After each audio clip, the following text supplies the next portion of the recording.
Students of Torah. This year is entitled Daf Yomi B Kufnun Tet.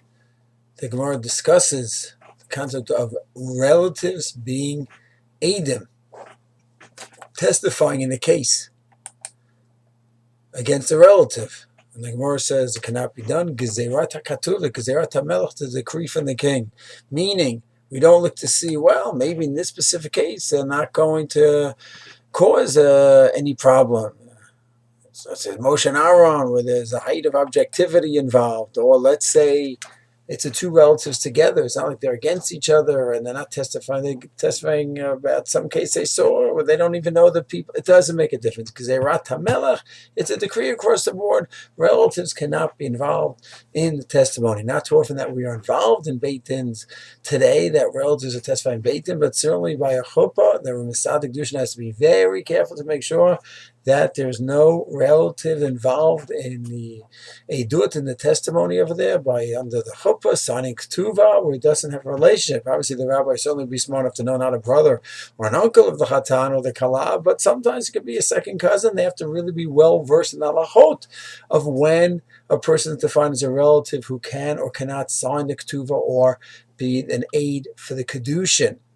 This is regarding relatives being Adim. There's nothing to talk about. They cannot be Dayan either. Regarding someone who's close but not a relative, then that person can be an aid. Certainly that's what happens with a ksuva and kedushin. You have close friends. Of course, you have to make sure they from kosher Aidim and they're shomer Torah mitzvot and careful about all the Taryag mitzvot.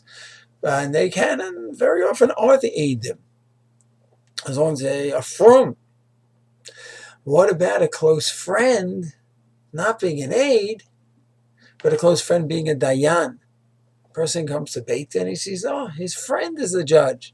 So that's an amazing topic. Not for now, but in summary, the idea is that a person is friendly, knows him, or a person not so friendly. Not the greatest feelings between them. Can he be the dayan? Technically, yes, but it's frowned upon.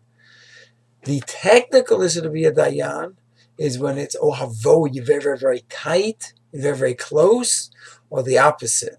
There's a hatred there, a sin'ah, then you can't be a dayan according to absolute din. So there's a few levels. When it comes to an aid, once a person's a relative, nothing to talk about. Person's a friend, they could be an aid. If a person is so close, then we have to watch out that the aid that could cause a problem there. And in terms of a judge, the technical is so it's unacceptable where it's a very close love or a very horrible hatred. But even if there's a slight, it's not technically usher, but it's best to avoid such a phenomena. Shalom.